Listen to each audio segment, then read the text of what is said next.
어느 대학교 철학과 교양 필수 과목인 철학의 이해 기말고사 문제에 철학이란 무엇인가를 쓰시오, 이렇게 딱 한 문제가 나왔다고 합니다. A4지 한 장을 이렇게 딱 주고 이 안에서 철학이란 무엇인가를 쓰시오 했더니 그 만점 받은 학생이 이 A4지에다가 크게 물음표 하나를 딱 찍어 놓은 거예요.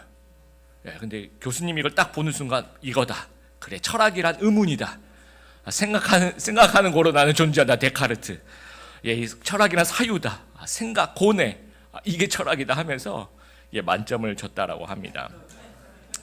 마태복음 22장에 보면 한 율법사가 예수님께 질문합니다. 어느 계명이 가장 소중합니까? 가장 중요합니까? 대가들은 좀 요약을 좀 잘해요. 요약을 잘하면 또 만점을 받고. 근데 예수님이 딱 한마디 하십니다. 내 마음과 목숨과 뜻을 다해 하나님을 사랑하고 내 이웃을 내 자신과 같이 사랑하라. 이것이 율법과 선지자의 가르침이다. 딱 한마디로 이제 성경 말씀을 다 요약을 합니다. 빌립보서 4장 1절부터 9절을 보면 이제 사도 바울의 그 마지막 권면이 나오는데 10절부터는 좀 부록이라고 보시면 됩니다. 그러니까 오늘 이야기하는 것까지가 실제적으로 좀 마무리를 좀 한다라고 생각하시면 됩니다. 지난주에 1절에 보면 주 안에 서라, 주님을 계속 따르십시오, 흔들리지 않는 신앙생활을 하라라고 말씀을 드렸습니다. 그 중에서 우리가 1절, 2절, 3절 지난 시간에 신앙 공동체 안에서의 갈등을 어떻게 해결할 것인가에 대해서 우리가 말씀을 나눴고, 오늘은 공동체 생활이 아니라 개인의 생활에서 어떻게 굳건한 신앙생활을 할 수 있을까를 이야기를 하는데, 이 사도 바울의 그 요약 능력이 정말 탁월한 것 같아요. 이 5개 절에서 이 신약 성경의 그 실천편이라고 얘기할까요? 교리편 말고 실천편을 그냥 이 5개 절로 그냥 다 요약을 하는 듯한, 이 5개 절만 잘 지키면 모든 것이 좀 해결될 수 있을 정도로 그렇게 잘 요약하고 있다라는 겁니다. 그래서 성도가 어떻게 해야지 흔들리지 않은 신앙생활을 할 수 있을까? 또 하나님께서 바라시는 성도의 모습은 어느 정도의 수준이 되어야 되는가? 우리가 좀 말씀을 같이 한번 봤으면 좋겠습니다. 첫 번째, 우리 주일 설교 노트에 있죠. 첫 번째, 항상 기뻐하라라는 겁니다. 세계 행복지수라는 것이 있는데 2018년 우리나라 행복지수는 156개국 중에서 57위 정도라고 합니다. 그러니까 1위 하는 나라가 어떤 나라냐? 1위는 예상하셨겠지만 핀란드 이런 나라, 2위 그룹들이 다 그런 나라예요. 노르웨이, 덴마크, 스위스. 그래서 좀 이해가 됩니다. 덴마크, 핀란드, 노르웨이, 이런 나라들은 복지도 잘 돼 있고 사회 환경도 좋으니까 충분히 1위권, 상위권 이해가 됩니다. 우리나라 57위 이해가 되죠. 우리나라 헬조선이라고 우리 젊은이들이 그렇게 얘기도 하는데 좀 이해가 됩니다.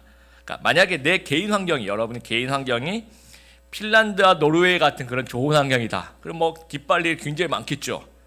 근데 내 주위에 기뻐할 일이 별로 없는데 어떻게 이렇게 항상 기뻐할 수 있느냐는 겁니다. 직장생활 생각해 보면 너무너무 힘들고, 또 이 스펙을 쌓아야 되는 우리 젊은이들 생각하면 스펙을 쌓고는 싶은데 다른 친구들이 더 열심히 쌓고 있으니까 경쟁하는 것도 너무너무 힘들고, 결혼하는 것도 요즘 결혼하는 것도 되게 힘듭니다. 또 아이 낳고 육아하는 것도 굉장히 힘든데, 이런 상황 속에서 이게 항상 기뻐하라, 이게 말이 돼? 라고 생각을 할 수가 있다는 거죠. 근데 여러분 자세히 읽어보면 그냥 항상 기뻐하라는 얘기가 아닙니다. 자세히 여러분 4절 한번 보시면 어떻게 기뻐하라고 나와 있습니까? 주 안에서 기뻐하라라고 얘기합니다. 하나님의 주권을 인정하고 그 하나님의 주권의 관점에서 봐야지 기뻐할 수 있다라는 거예요. 안 그러면 도저히 기뻐할 수가 없다라는 겁니다. 그러니까 우리 환경적으로는 기뻐할 요소가 없어요. 그런데 주 안에선 이게 가능하다라는 겁니다. 자, 이 사도 바울이 지금 현재 어디에 있죠? 감옥에 있잖아요. 그렇죠? 불가능합니다. 기뻐할 수 있을 거라는 일이. 그런데 주 안에서는 기뻐할 수 있다는 겁니다. 우리 그 빌립보서 1장에 보면 사도 바울이 그런 얘기를 하죠. 내가 감옥에 있는데 만약에 나를 사형 선고를 내려서 내가 죽으면 내가 하나님께 바로 천국에 가니까 얼마나 좋아. 기뻐한다라고 얘기하고, 만약에 석방이 되면 내가 또 다시 사명을 감당하면서 빌립보 너희 교회에 가서 또 너희들 얼굴도 보고 얼마나 좋니 하면서 또 그러니까 둘 다 좋은 거예요. 사형을 받아서 죽어도 괜찮고 풀려나도 괜찮고 둘 다 좋아. 이것은 주 안에서 많이 가능하다라는 겁니다. 그래서 로마서 8장 28절 같이 한번 읽어볼까요? 주보에 있습니다. 시작. 우리가 알거니와 하나님을 사랑한 자 곧 그의 뜻대로 부르심을 입은 자들에게는 모든 것이 합력하여 선을 이루느니라. 이 합력하여 선을 이루시는 하나님의 주권을 우리가 인정한다면 어떤 상황에서 기뻐할 수 있다라는 거죠. 우리가 막 힘든 일이 생기고 화나는 일이 생기고 막 당황스러운 일이 생기고 속상한 일이 있을 때 먼저 주 안에서 기뻐하는 거야. 이게 합력해서, 이것도 합력해서 선을 이룰 거야. 내가 환경적으로는 기뻐할 수 없으나 주 안에서 기뻐하자라는 자세를 취하는 것이 크리스찬의 모습이라는 겁니다. 두 번째는 관용하라라고 이야기를 합니다. 이 관용하라라는 말은 영어 성경에 젠틀이라고 표현합니다. 이게 참 잘 번역이 된 것 같아요. 여러분 젠틀맨 이런 거 많이 들어오셨죠? 저 사람 정말, 우리 쉬운 성경에는 선하고 친절하다, 다투지 않고 순수하고. 그러니까 우리 믿는 사람이 좀 젠틀한 사람이 되어야 된다라는 거죠. 그 이유를 이제 설명하고 있는 5절에 설명하고 있는데, 너희 관역을 모든 사람이 알게 하라. 주께서 가까우시니라라고 5절에 말씀하고 있습니다. 주께서 가까우시니라. 자, 주께서 가까우시니라 두 가지로 생각할 수 있는데, 첫 번째는 지리적으로, 두 번째는 시간적으로 생각할 수 있습니다. 첫 번째 지리적으로는 하나님이 어디에 계십니까, 여러분? 하나님이 여러분 어디에 계시죠? 저희들 마음속에 계시죠. 내주하고 계시죠. 그러니까 하나님이 굉장히 가까이 있는 거, 우리 지리적으로도. 그러니까 사람은 자신이 섬기는 신을 닮아가는 거예요. 그러니까 우리가 이 가까이 계시는 신을 닮아가는 거예요. 하나님이 선하시니까 우리도 우리 자녀된 우리도 선한 모습으로 닮아가고, 하나님이 관용하시니까, 젠틀하시니까 우리도 그 모습을 닮아가는 거예요. 또 시간적으로 하나님의 재림과 심판의 시간이 점점 다가온다라는 겁니다. 그래서 우리의 행동 하나하나가 하나님의 심판의 대상이 될 수 있다라는 거예요. 그래서 우리는 젠틀하자라는 겁니다. 근데 우리나라 성도들 이미지가 어떻습니까? 여러분, 일반 국민들이 기독교인을 바라볼 때 좋게 바라볼까요? 아니면 안 좋게 바라볼까요? 그래서 그거를 실제로 설문조사를 작년에 그런 조사를 한 적이 있습니다. 그 예장합동 저희 교단이죠. 작년 종교개혁 500주년을 맞이해서 이제 물어봤어요. 일반 국민이 몇 퍼센트 정도가 기독교를 바라보면서 부정적으로 바라볼까를 이렇게 봤는데, 저도 깜짝 놀랐어요. 71.6%가 부정적으로 바라보더라는 거죠. 그래서 우리가 이제 이 모든 사람에 대해서, 모든 사람에게 알게 하라. 너희 관용을 모든 사람에게 알게 하라. 이게 무슨 말입니까? 우리가 우리끼리, 우리 믿는 사람들끼리 친절하고 불신자에게 불친절하고, 그게 아니고 내가 좋아하는 사람에게도 친절하게 우리가 대하고, 내가 싫어하는 사람에게도 친절하게 대하고, 나에게 잘해준 사람에게도 우리가 친절하게 대해주지만, 반대로 나에게 그냥 막 잘해주지 않고 막 대하는 그런 사람에게도, 그러니까 모든 사람에게 그런 관용을 베풀라라는 말씀을 하고 있습니다. 젠틀맨이 되라는 말씀을 우리에게 하고 있습니다. 세 번째는 염려하지 말고 기도하라라고 이야기를 합니다. 염려하지 말라. 과연 인간이 염려 안 할 수 있겠습니까? 지금 이 글을 쓰고 있는 사도 바울도 고린도 후서 11장 이렇게 보니까 나는 교회를 위해서 너무너무 염려해, 뭐 이런 얘기를 합니다. 본인도 염려하면서 이렇게 염려하지 말라라는 말을 하고 있습니다. 피조물이 결핍성을 가지고 있는 어떤 우리 피조물이 염려를 안 할 수 있다. 그건 아닙니다. 염려 안 할 수가 없죠. 근데 이 의미는 뭐냐면, 걱정하는 것을 중단하라는 얘기예요. 그러니까 어떤 염려가 생기면 그걸 스톱하라는 얘기입니다. 그리고 난 다음에 바로 어떤 권면으로 이어지고 있습니까? 아무것도 염려하지 말고 다만 모든 일에 기도와 간구로. 기도하라는 권면으로 이제 바로 이어가고 있습니다. 염려가 우리 마음속에 막 일어날 때 있지 않습니까? 그때는 이 염려를 딱 중단하는 거예요. 그리고 즉각적으로 기도로 전환해야 된다라는 것을 가르치고 있는 겁니다.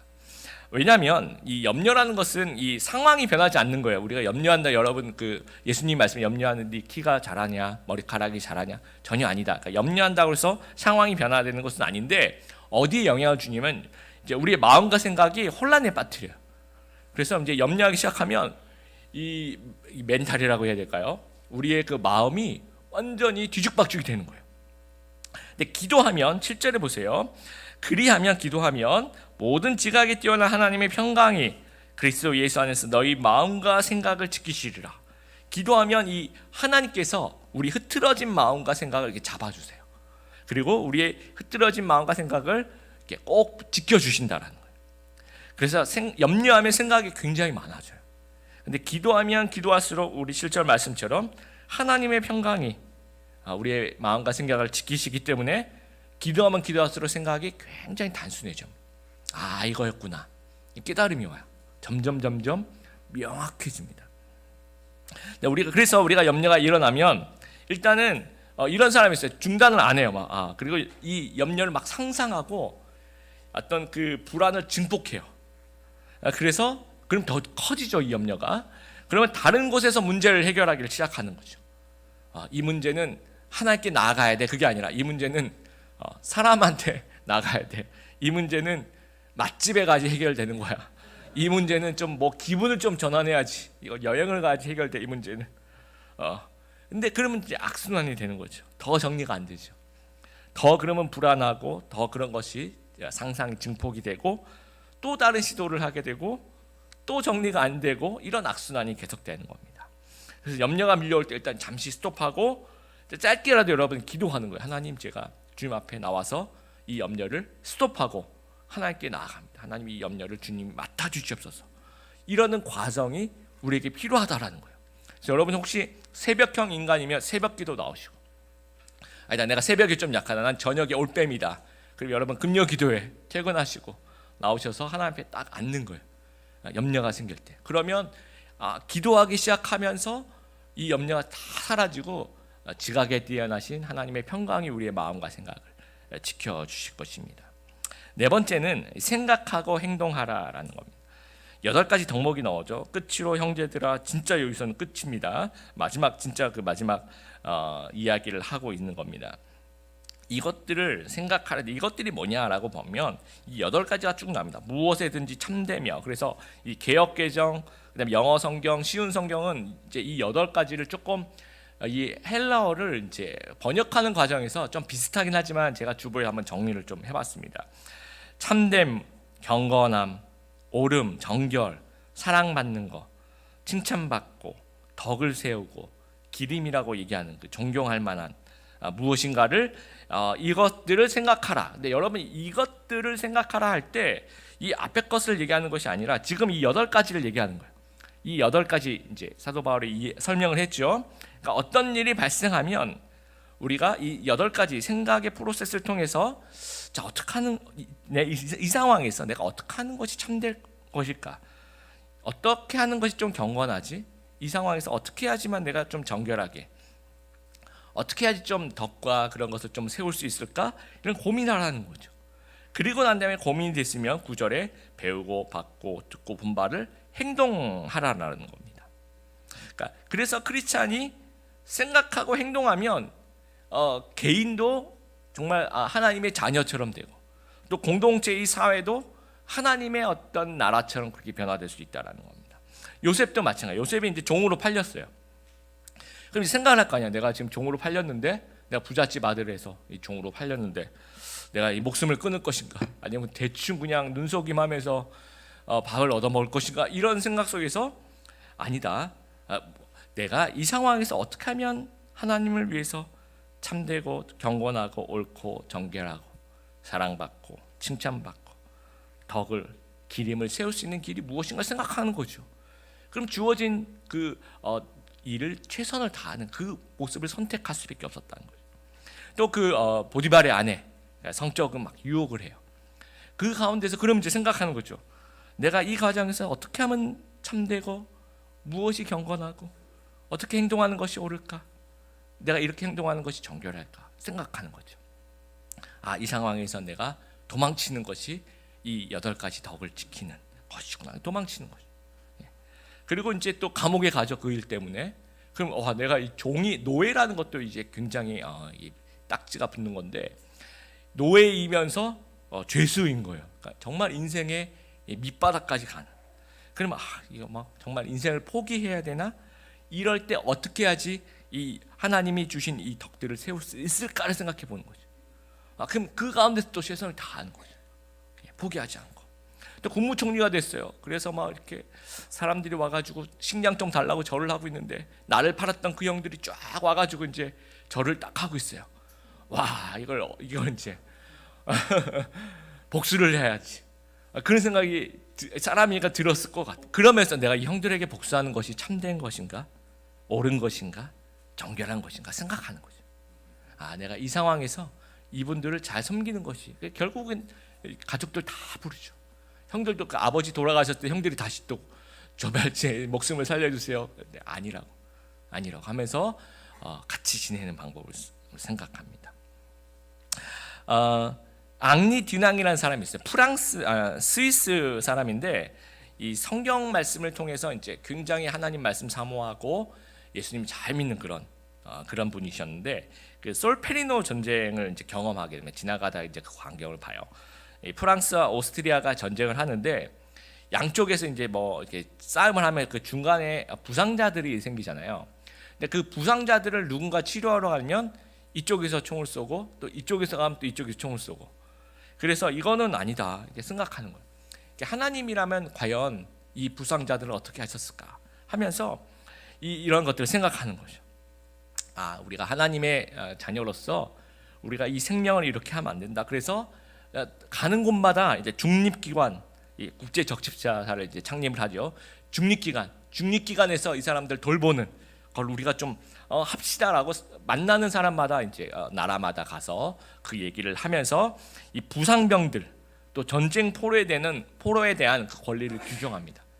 그래서 우리 조금만 걸어가시면 우리 적십사사 있는 것도 전 세계에 있는 그 모습, 그러니까 어떤 우리나라뿐만 아니라 전 세계 어떤 인권, 사람들의 그 인권을 아주 그 하나님의 뜻으로 말미암아 이런 생각하며 행동하는 사람에 의해서 세워진다라는 거죠. 로렌 커밍햄의 그 열방을 변화시킨 하나님의 책이라는 책이 있습니다. 그 책에 보면 피지에 있는 사우나오카라고 하는 그 마을에서 사역한 이야기가 이제 에피소드가 하나 들어가 있어요. 그 마을에 가서 이 복음을 선포하고 사람들이 회심하고 그리고 성경을 읽기 시작합니다. 그러면서 이제 이 마을 주민들이 생각을 하게 돼요. 우리가 하나님을 어떻게 하면 더 잘 믿을 수 있을까? 생각을 하다 보니까 그 마을 사람들이 이제 이 삶에 좀 방해가 됐던 것이 뭐냐면 이 고산지에 그 마리화나를 재배했던 거예요. 그래서 그걸 가지고 이제 피우다 보니까 이제 모든 이제 이 마을에 안 좋은 일들은 거기서 다 발생하는 거죠. 그래서 우리 하나님을 믿는 사람으로서 우리 행동해 보자. 그래서 이 13,864그루를 다 뽑아버립니다. 근데 우리나라 돈으로 이걸 환산해 보면 한 12억 정도 되는 그 한 마을이 12억이면 어마어마한 돈이죠. 다 뽑아서 태워버립니다. 그리고 그 마을에 우상 숭배하고 주술 행위를 하는 기구들이 있을 거 아니에요. 우상도 있을 거고 어떤 그런 기구들을 전부 다 갖고 와서 다 불태웁니다. 그래서 개인과 사회가 하나님께 돌아오는 역사들이 일어난다라는 거죠.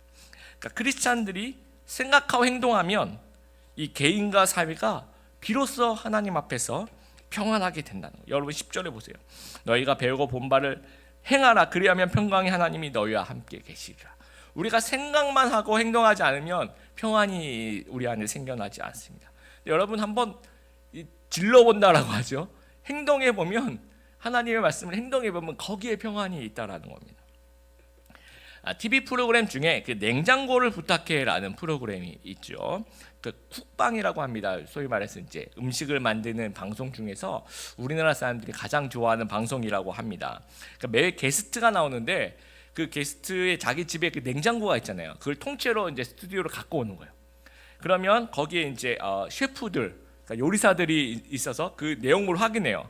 그러면 그 내용물을 가지고 15분 만에 요리를 만들어서 뭐 이렇게 하는 그런 뭐 요리쇼 같은 예능 그 프로그램입니다. 근데 이제 뭐 사람에 따라서 그 게스트가 이제 고기를 좋아하면 냉장고 문을 열면 막 고기만 들어가 있고, 또 어떤 사람은 문을 열면 뭐 다이어트 한다고 야채만 들어가 있고, 또 어떤 혼자 사는 분들은 이제 뭐 냉동식품만, 만두나 뭐 그런 피자나 이런 냉동식품만 들어가 있고, 또 어떤 사람은 그 다른 나라의 그 식재료들, 또 어떤 사람은 국수만 딱 들어가 있고. 그런데 제가 이제 많이는 보지 못했지만 보면서 정말 신기했던 게 뭐냐면 저 식재료보다 이 식재료를 해석하는 이 셰프의 능력이 대단하다라는 생각이 들어요. 그러니까 저 같은 경우에는 요리를 정말 못하거든요. 그래서 제가 냉장고 문을 딱 열면 완성된 어떤 것, 그래서 완성된 이 콜라 캔이라든지 뭐 그냥 딱 집어서 먹을 수 있는 것이 들어가 있으면 손을 짚고 아이스크림이라든지 아니면 바로 닫거든요. 이걸 열면서 어떠한 감동이라든지 이게 어떤 요리가 일어날 수 있다 그런 생각 한 번도 못 하고 그냥 이게 닫습니다. 근데 이 셰프들은 이걸 딱 열면 이 재료들을 가지고 이렇게 하면 완성된 어떤 요리가 나오고 그것도 15분 만에 그 훌륭한 요리가 딱 나오는 거. 물론 이제 중간에 실수도 하고 막 그 이제 예능적인 요소들이 있지만 이걸 보면서 이 식재료는 별로지만 이것을 해석하는 셰프의 능력이 있으면 이건 훌륭한 요리가 등장할 수 있다라는 사실들을 깨닫게 되는 거예요. 우리 일상에도 마찬가지입니다. 우리 일상에서 여러 가지 삶의 재료들이 있어요. 뭐 그 삶의 재료들은 좋은 일도 있을 수 있고 나쁜 일도 있을 수 있고 좌절도 있을 수 있고 만성 피로가 있을 수 있고 막 매일매일 어떤 선택의 상황이 있을 수 있고 막 스트레스도 그것이 어떤 재료가 될 수도 있고요.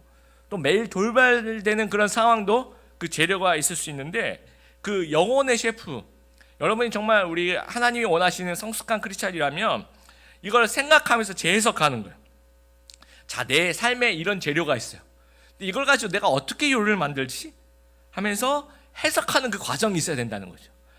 그럼 이걸 가지고 나한테 이런 어떤 삶의 재료들이 있는데 식재료들이 있는데 이걸 가지고 나는 주 안에서 기뻐한다라는 요리를 만들어 드려야 되겠구나. 관용이라는 열매를 또 하나님께 드려야 되겠구나. 또 기도하는 또 요리를 또 만들어서 하나님께 올려드려야 되겠구나.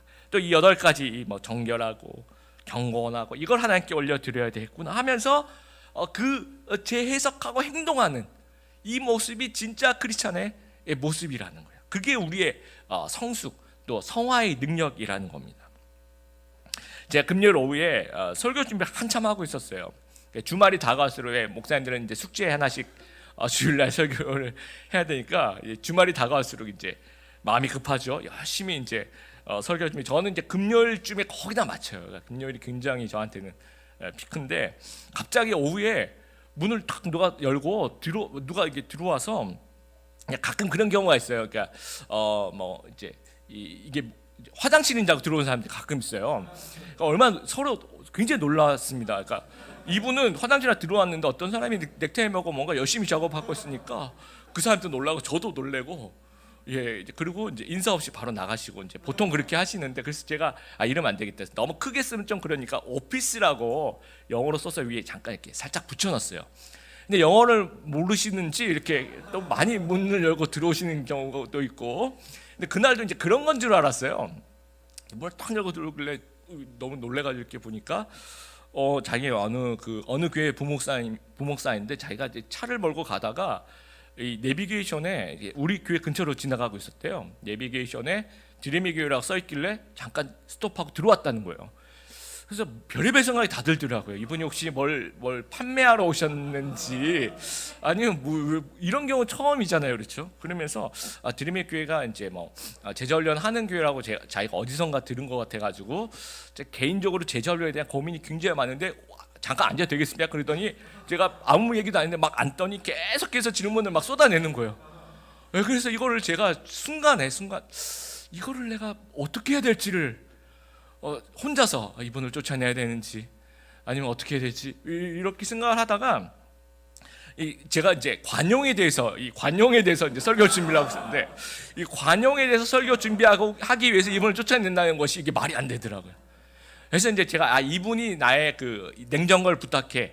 그래서 냉장고를 딱 열었더니 이렇게 질문하신 분이 온 거예요. 자, 그럼 내가 이 상황에서 어떤 요리를 할 것인가 생각했더니 나는 지금 관용이라는 요리를 하나님께 올려드려야 되는 거죠. 그래서 그 앉은 자리에서 거의 한 30분, 1시간을 질문하는 거 다 대답해 드리고 그 다음에 이제 본인이 고민하시는 것들 이런 가운데서 하나님이 친절하기를 원하시는구나. 친절해, 그러니까 이 관용의 어떤 요리를 하나님께 올려드려야 되겠구나라고 생각하고 행동하는 거 이게 이제 진짜 크리스찬의 모습이라는 겁니다. 그리고 여러분 이제 운전하고 막 가시면서 뒤에서 막 빵빵거리고 막 반말하고 막 고함지고 그러면 우리가 순간 어떤 생각이 들어요? 차를 멈추고 트렁크를 열면 거기 늘 배치되어 있는 그 야구 방망이 같은 거 늘 두세 가지 있잖아요, 그렇죠?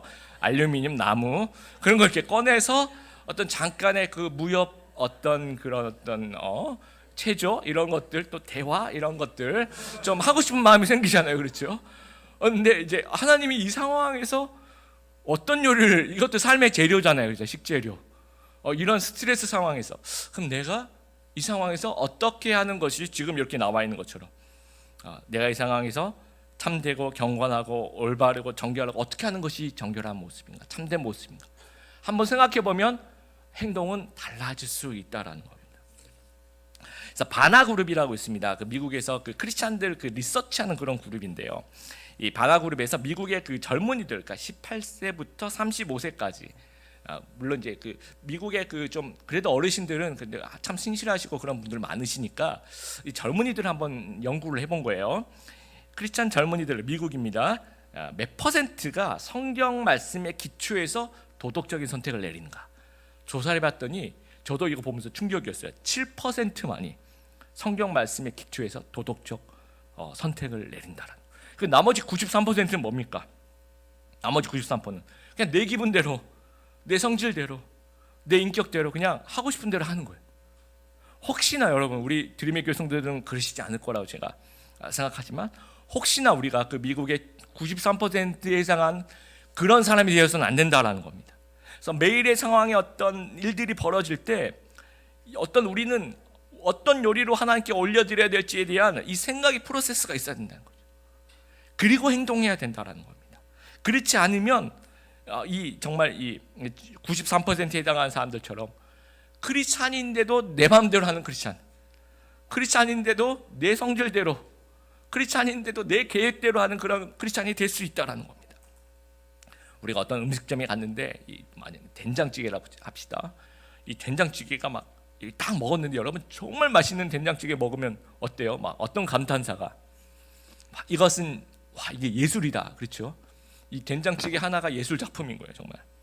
그러니까 잘 만들어진 이 된장찌개 맛 그 자체가 감탄을 자아내는 거죠.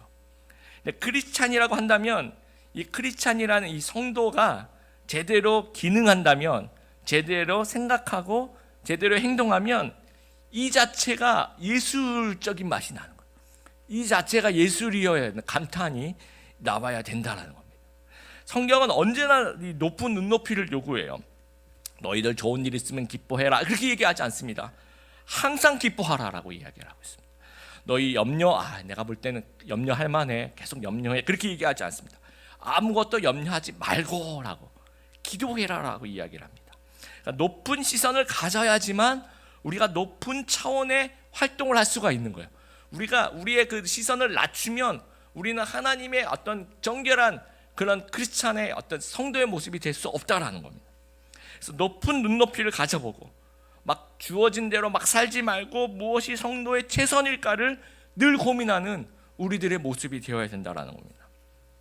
주중에 제가 수필가 김영석 교수의 책을 좀 읽었는데 그 안에 이제 이런 얘기가 있더라고요. 이 김영석 교수님이 그러니까 고려대학교 K 교수님인데 이 교수님의 그 에피소드를 좀 설명을 하시면서 이 K 교수님께서 이 교수로서의 그 임무를 잘하고 싶은데 너무 부담감이 너무 크셨던 거예요.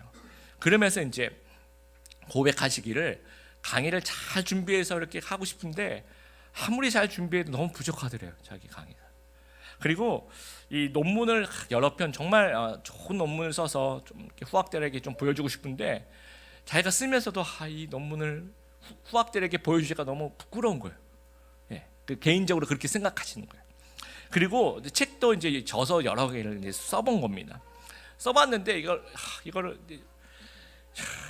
후배들한테 이걸 읽으라고 얘기하면 후배들이 혹시나 비웃지 않을까 무슨 이런 죄송스러움과 부끄러움과 이런 또 정년이 다가오니까 좀 후회스러움이 밀려오더래요.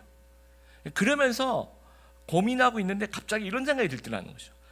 내가 뭔가 강의를 잘하고 논문을 멋있는 막 훌륭한 논문을 쓰고 또 막 탁월한 저서를 쓰고 이러지 못하지만 내가 후배들한테 정말 보여줄 수 있는 것이 있는데 내가 죽을 때까지 책상 앞에서 공부하는 모습. 그래서 우리 교수님은 우리 선생님은 정말 그 돌아가시 전까지 책상 앞에서 공부하시더라. 이 모습을 우리 후배들한테 보여줄 수만 있다며, 이 어떤 결과물을 보여주는 것이 아니라 어떤 자세를 내가 보여줄 수만 있다면 참 좋겠다, 이런 생각을 했다는 거예요. 그래서 제가 이 설교를 준비하면서 이 말씀 여러분 좀 같이 나누고 싶었어요. 그러니까 이 높은 눈높이를 가지는 우리의 모습, 물론 결과물도 나와야 되겠죠. 근데 어떨 때는 또 잘 안 되고 부끄러운 경우도 우리 안에 있을 수 있습니다. 그런데 우리는 이 결과물 보여주지만, 그러나 가장 기본적인 것은 성도의 자세는 우리가 보여줄 수 있다는 거예요. 지금이라도 하나님 앞에서 기도하고, 하나님 앞에서 고민하고, 하나님 앞에서 생각하고, 하나님 앞에서 행동하는 그 자세는 언제든지 지금이라도 하나님께 보여드릴 수 있다는 거예요. 그래서 이 자세, 항상 기뻐하려고 우리가 노력하는 이 자세, 또 모든 사람에게 관용하고 친절하게 대하여 보려는 그런 어떤 모습, 그런 자세, 그런 노력, 또 우리가 염려가 막 밀려올 때 어떻게든 기도의 자리에 와서 앉아 있으려고 하고, 어떻게든 예배의 자리에 와서 하나님을 기도하고 예배하면서 그 모습을 주 앞에 드리려고 노력하는 그 모습, 또 무엇이 최선의 삶일까? 8가지 우리가 열거했던 그 덕목의 삶을 생각하면서 행동하고 노력하며 또 높은 시선을 가진 또 예수님의 제자들 다 되시는 우리 귀한 드림의 교회 성도님을 되시기를 주님의 이름으로 축복합니다.